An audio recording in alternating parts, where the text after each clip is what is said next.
how long will it take to heal from this?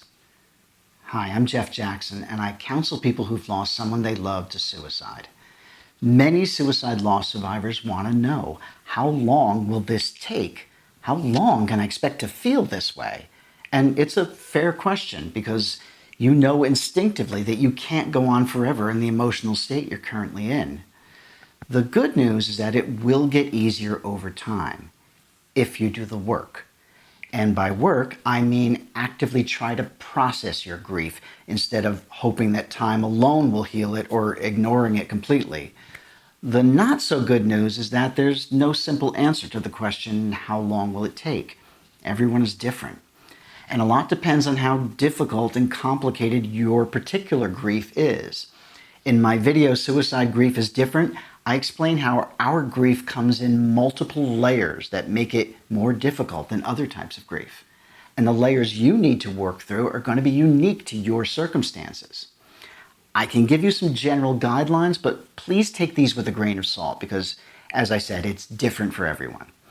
So, for the first few weeks, and maybe even longer, you're in a state of literal clinical shock. And that's actually a good thing. Shock is your brain's way of protecting you from having to process too much at once. During this time period, all you can and should focus on is putting one foot in front of the other and getting through the day. If you're in the unfortunate position of having to still report for work every day and maybe fulfill challenging responsibilities, just do the best you can. And maybe see if there's some way you can get some time off because there's no way you can function to your usual capacity anyway. I sometimes think that funerals and memorial services exist just to give us something concrete to focus on during this time period so we don't have to face the full weight of what's happened just yet. The next phase comes once the shock wears off and life settles into a new normal. Now your brain is able to process more, and it will try to, which is why during this period you may encounter a whole new wave of difficult emotions.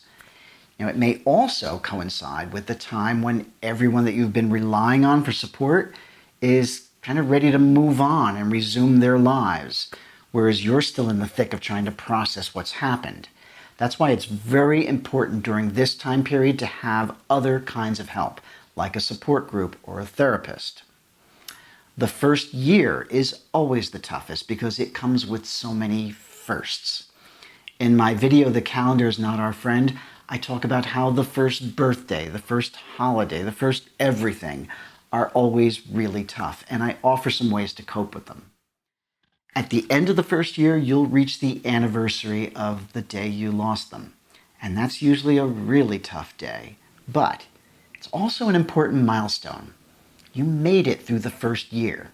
If you take honest stock of the past year, you'll see that whatever pain you're still feeling, it's not quite as intense as it was in those first months, and that's a real accomplishment. Draw some hope from that. But you're probably not out of the woods just yet. I find, and again, this is a very general guideline, that it takes about 3 years before you truly regain a sense of stability and peace. And if you feel better sooner, great.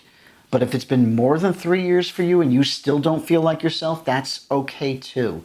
Don't let that add to your stress. It just takes longer for some people. And remember too that grief is not linear. Things will generally get easier over time, but you will very likely have a week or a month somewhere in there where you backslide and feel worse than you did before. Grief is more like a jagged line on a chart than a smooth curve. It has peaks and dips, but over time, if you zoom out, you'll see the trend is still upward. Now, if you experience one of these periods of backsliding, know that it's normal and you will come out of it. Try not to let the fact that you've backslid a little get you down. I always say don't feel bad about feeling bad. It's just the nature of the beast. The most important thing to remember about the timeline of suicide grief is that time is not the only factor.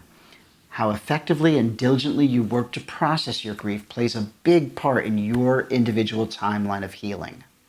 But I also see people who try to force it along, They go to 3 different support groups every week and see their therapist twice a week and read books about suicide in between. That doesn't generally work either. Time alone won't heal you, but healing does take time. One of the reasons for that is psychological. Our minds have 2 types of cognition: intuitive and reflective.